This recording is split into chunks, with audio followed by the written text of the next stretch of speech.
Okay, good evening, and welcome to Angelo's Short Thing. We're a little unusual here tonight. It's a Wednesday night. It is Wednesday, right, Rick? Yeah. Wednesday night here in beautiful downtown Toms River on the 39th floor of the De Los Angeles building and our studios. We have with us tonight a very, very special show. We have, well, they're actually council people right now, and they're also candidates for the Toms River. I was going to say Dover Township. The Toms River Council. Welcome and good evening to George Wittmann and Maria Maruca. How are you tonight? Very good. Nice Good, good. Thank you very much for coming here. I know it was on short notice, and we have to thank Rick, our producer, for that. We're happy to be here. He always does those kinds of crazy things to me. In reading the papers and knowing just a little something about politics here in Toms River, it seems like a mad rush with all the candidates, and there's 5 on each side, and it's like the starting gate is about to open up.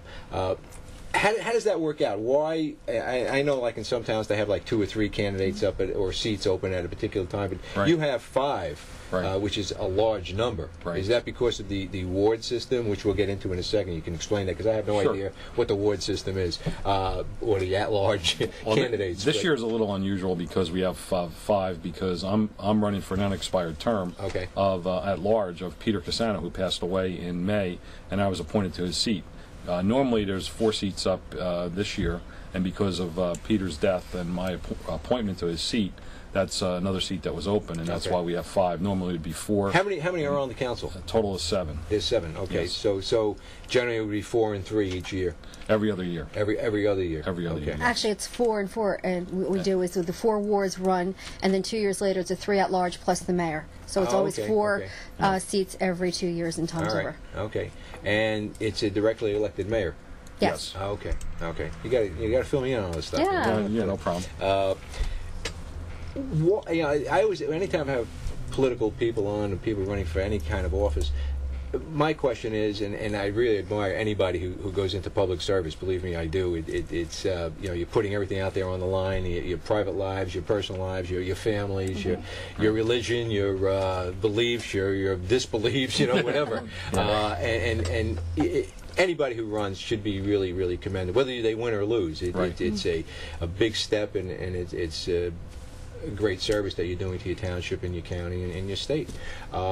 Why do you run? Why do you do this? Yeah, well, I first ran for office in 2003 when in Toms River went to a new form of government. Went from an old committee form of government to the directly elected mayor, and there was 4 ward council seats and also 3 at-large council. And originally, the Republican ticket had all male candidates. And there was just one glitch with the candidate in Ward 1 that Board of Elections actually redistricted wrong. He was actually in Ward 2, not in Ward 1. So they discovered this a week before the election. And one of the candidates, once they realized that they needed another candidate, they really wanted to get a woman on the ticket. I was one of the people that was vocal and said, you know what, you have 8 men up there. The women are a majority of the GOP. And they should have a woman on the ticket. But you were an activist right along, right? Not very political, but it was just, just as an average citizen reading the paper and saying that there was 8 men running and not a woman on the ticket. So I spoke They had up. some nerve. And they also, but then they said to me, it's like, well, then maybe you should put your resume in for that seat. And thought about it long and hard, talked it over with my family, and they also said, why don't you just go for it? And I did, and I was fortunate enough to be chosen to run with the rest of the Republican ticket. And how long have you been on the council now? I've been on the council since 2003. The first year was a 2-year term, and my last term was 4 years term. Now, George, you've served as mayor in the past. Yes, Before it was on became correct. I was on the Dover Township committee, Right. And I started in 1994, and I was on the committee for 2 terms until 2000. I lost that election in 2000, and then I stayed active in the town, and I was involved with the Board of Adjustment and Toms River Sewer Authority, and I stayed active with the Republican Club. And then this year, when Peter Cassano died, they asked for the Township Council asked for applicants that were interested in going on to the council and serving, and I applied, and I was selected, and that's how I ended up back choice. on it. Thank you. Anytime I've read anything in the paper about either of you, it's always been very positive, very good. Because there's just, I follow politics fairly closely, Right. but when they get into this real negative campaigns and a mudslinging, I think it just turns everyone off, and people just don't want to hear that stuff anymore, and it's just not good. It's just not good. It demeans the offices that they're running for, and it demeans the person really that's doing that. And some of these races are getting kind of wacky right now, particularly the governor's race. It's like the issues are no longer the issues. It's a personal thing, and that's not good. Yeah, that's why they call it silly season. Right. Yeah. And it's very silly. It really is. It really is. What are some of the issues you're facing? Not the issues that you want to take care of, but the issues that you're facing that your opponents are bringing up, or that you feel yourself need to be addressed. I'll let Maria speak first.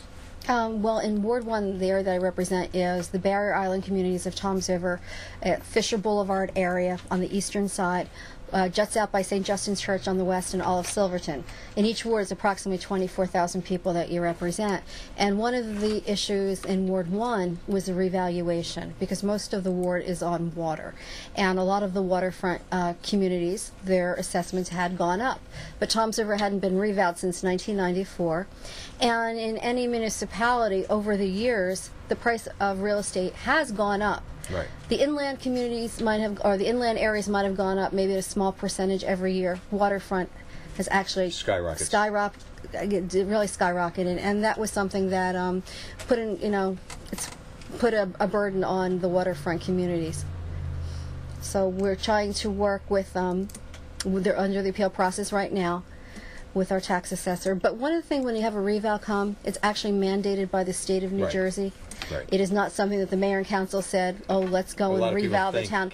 Yeah, and with a reval, it's revenue neutral. You're collecting the same amount of taxes, it's just a different disbursement of those taxes. And I've always heard that when you do a reval, 1/3 go up, 1/3 go down, and 1/3 stay the same. Is that? That's fairly accurate, and unfortunately, in the waterfront community, again, some of them were, the prices had gone up faster than the rest of the township, and as a result, some of those folks are unhappy, and certainly we can appreciate that, that they're unhappy. Absolutely. But at the end of the day, it's really not our call as to what the house is worth. It's up to the assessor. We hired a professional firm to do that, and some of the residents are appealing. But at the end, there's not much we can do to help them other than show them how to appeal, help them with the appeal process in terms of going, and if they're unfairly assessed, we'll go back and take a look at it and get it reduced. And that's one of the things too that I think most people don't realize, and the politicians, those in power, always get blamed for the tax rate. And actually, it's an issue right now in the gubernatorial election.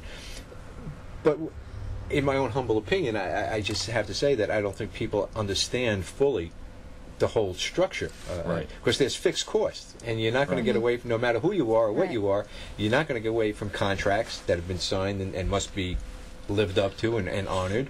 You have to, just like anybody else, you have to pay a water bill, you have to pay an electrical bill, you have to pay a gas bill, insurances, and these are things that in a normal household go up each year, so why shouldn't they also go up accordingly in a township?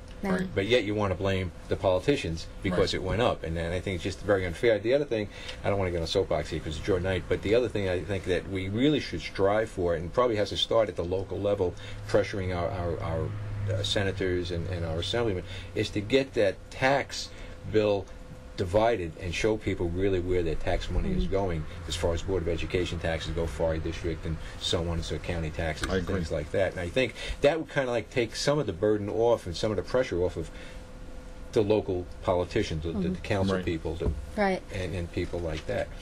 But George, your issues, I think the town is under an unreasonable obligation for affordable housing, and because Toms River is blessed with a good infrastructure, the state of New Jersey has come in and given us the highest number of affordable housing units in the state of New Jersey. So if you look across the entire state, imagine Toms River is required to build more affordable housing units than any other community in the state. And when you start to look at the formula and how they calculate it, they calculate land that really is not developable, and they say that that's part of the equation. So they have a formula. They look at the amount of developable land, they look at your infrastructure, and they look at the need.